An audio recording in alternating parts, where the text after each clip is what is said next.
سال ہے کہ آج سے تقریباً 200 سال پہلے نہ بریلوی تھے، نہ دیوبندی تھے، اور نہ ہی سلفی تھے، تو پھر آج یہ کیا ہے؟ ہم اپنی مسجدیں الگ کر لی ہیں، ایک دوسرے کی مسجد میں نہیں جاتے، امت انتشار کا شکار ہے، ان سب چیزوں کا ذمہ دار کون ہے؟ نواز شریف ذمہ دار ہے ان سب چیزوں کا۔ بھائی دیوبندی بن گئے، بریلوی بن گئے، سلفی بن گئے، ان کا ذمہ دار کون ہے؟ سوال پیدا ہوتا ہے، بہت مشکل سوال ہے۔ تو مسجدیں نہیں بناؤ، مسجدوں کے نام نہ رکھو۔ میں نے اپنے نام کے ساتھ دیوبندی کا لفظ ہٹایا ہے۔ ڈی بی لکھا ہوا تھا دامت برکاتہم، میں نے کہا لوگ سمجھ رہے ہیں دیوبندی لکھا ہوا ہے، میں نے وہاں سے ہٹایا۔ اور ہمارے اب اس پہ بھی مجھ پہ بعض دیوبندیوں نے طنز کیا ہے، انہوں نے بولے نام تو ہمارے اکابر کا استعمال کرتے ہو اور دیوبندی کا لفظ ہٹا دیا۔ تو ایسے واٹس ایپ پہ میسج آتے ہیں، بھائی ہمارے اکابر کا یہی طریقہ تھا، وہ اپنے نام کے ساتھ دیوبندی بولو بھائی نہیں لگے۔ مفتی رفیع عثمانی صاحب مفتی اعظم پاکستان ہیں، کہتے ہیں میں نے اپنے نام کے ساتھ دیوبندی لگا دیا تھا، تو مفتی محمد شفیع صاحب نے وہ لفظ کیا کر دیا؟ ہٹا دی۔ بولے یہ دم کیوں لگائے بھی، ہٹاؤ اس کو۔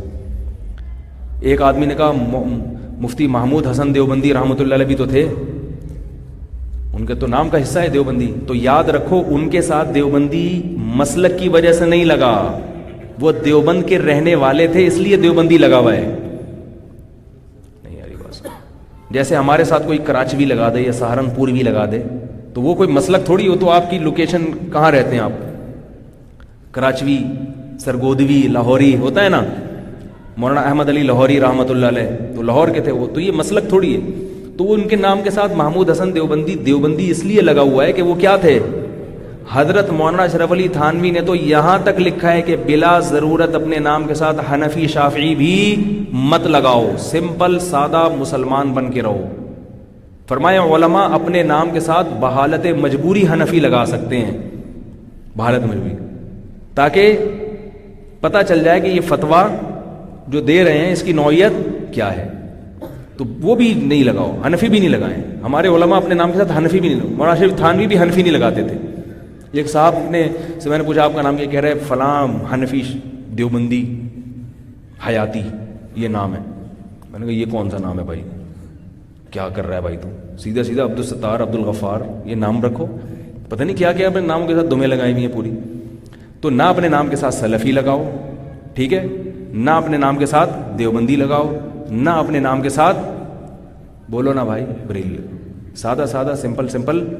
میں نے اپنی مسجد میں لکھا ہوا ہے کہ دیوبندی حنفی کچھ لکھا ہوا ہے مسجد کے باہر، الفلاحیہ مسجد، بالوں کی مسجد، کوئی اہل حدیث مسجد، کوئی مسجد بریلوی مسجد، کوئی حنفی دیوبندی مسجد۔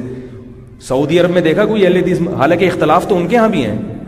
ابھی میں UAE میں رہا ہوں، کوئی ہاتھ چھوڑ کے نماز پڑھ رہا ہے، کوئی ہاتھ باندھ کے نماز پڑھ رہا ہے، ایک امام نماز پڑھاتا ہے زور سے بسم اللہ پڑھتا ہے اور سورہ فاتحہ پڑھتا ہے، اور فاتحہ کے بعد لوگوں کو وقفہ بھی دیتے ہیں پیچھے فاتحہ پڑھنے کے لیے۔ اسی مسجد میں عشاء کی نماز پڑھانے دوسرا امام آئے گا، وہ حنفی ہوگا، وہ بسم اللہ بھی زور سے نہیں پڑھ رہا، وہ فاتحہ کے لیے وقفہ بھی نہیں دے رہا، لیکن اسٹیکر کسی پہ بھی نہیں لگا ہوا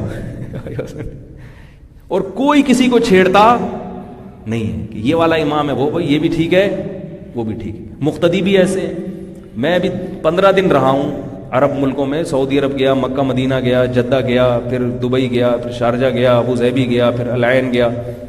نماز پڑھی ہم نے اپنے طریقے سے، میرے ساتھ کوئی بندہ نماز پڑھ رہا ہے ہاتھ چھوڑ کے، اس کے ساتھ بندہ اگر رفع الیدین کر رہا ہے، 15 دن میں کسی ایک کو بھی کسی قسم کی خارش بولو بھائی نہ ہمیں ہوئی، ہوش ہی نہیں ہوتا تھا کون کیا کر رہا ہے۔ 1-2 دن تو ہمیں جو جیسے کر رہے ٹھیک ہے بھائی۔ یہ خارش کا جو مرض ہے یہ کہاں ہے؟ پاکستان میں زیادہ ہے، اور اس کے لیے باقاعدہ کچھ مولانا حضرات ہیں جو جن کے پاس بیٹھ کر یہ ٹائٹ قسم کی کیا لگتی ہے، ہر مسلک میں ہوتے ہیں، کسی ایک مسلک کی بات نہیں کر رہا، ہر مسلک میں ہوتے ہیں۔ ان کو بیٹھ کر آدمی کو بس وہ یہ بھول جاتا ہے یہ ہندو ہے یا مسلمان، کہہ رہے ہندو ہوگا تو کوئی مسئلہ نہیں ہے، اگر دیوبندی ہے تو اہل حدیث نہ ہو، یہ کہیں بریلوی نہ ہو۔ اس کو اگر وہ بتا دیں نا ہندو ہے، ارے ماشاءاللہ بڑی خوشی ہوئی آپ سے مل کے، ٹھیک ہے بڑی خوشی ہوئی، بتا دو یہ اہل حدیث ہے، 2 نمبر، یہ بریلوی ہے بھاڑ میں جائے جہنم میں۔ اور اسی طرح ان کا بھی یہی معاملہ ہے، یہ حنفی ہے چھوڑو۔ تو یہ اختلافات تو ہمیشہ سے چلے آ رہے ہیں۔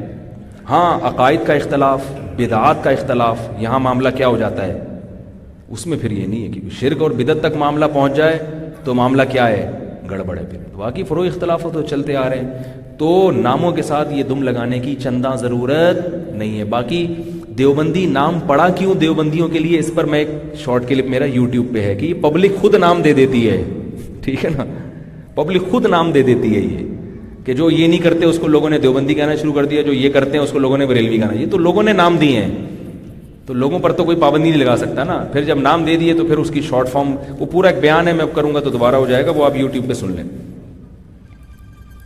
کچھ بھی نہیں لگاؤ اپنے نام کے ساتھ, نہ کچھ کوئی لفظ لگانے کی ضرورت نہیں. اب دیکھو جماعت المسلمین والوں تو انتہا کر دی, وہ اپنے آپ کو مسلم کہتے ہیں. اس کا مطلب ہمارا مذاق اڑا رہے ہیں کہ ہم کیا ہیں, غیر مسلم. یہ کیا بات ہوئی ہے؟ ان کے اپنا باقاعدہ نام جو ہے نا, اللہ نے ہمارا نام مسلمین رکھا ہے, تو اردو میں اس کو مسلمان کہتے ہیں. اب وہ کہتے ہیں نہیں, اللہ نے جب عربی میں مسلم رکھا ہے تو آپ مسلمان کیوں کہہ رہے ہو. تو ایک سے ایسی میری بات ہوئی, میں نے کہا پھر اللہ نے جو رکھا ہے نا وہ مسلمین رکھا ہے, اور مسلمین یہ آبجیکٹ ہے. جب یہ سبجیکٹ بنے گا نا تو یہ مسلمون ہوگا, مسلمین نہیں ہوگا. تو پھر آپ اپنا نام مسلمون رکھیں. مسلمین بھی اردو میں کہا جاتا ہے, عربی میں یہ لفظ کیا ہے, مسلمون. مسلم کی جمع مسلمون آتی ہے عربی میں, نہیں آ رہی. تو میں نے کہا پھر آپ مسلمون, ہم لوگ مسلمون ہیں, مسلمون. کہہ رہے نہیں اس کو اردو میں مسلمین کہتے ہیں. میں نے کہا پھر مسلم کو اردو میں مسلمان کہتے ہیں. مسلمان ایک ہی چیز ہے. ایسی ایسی فضول چیزوں میں لگے ہوئے.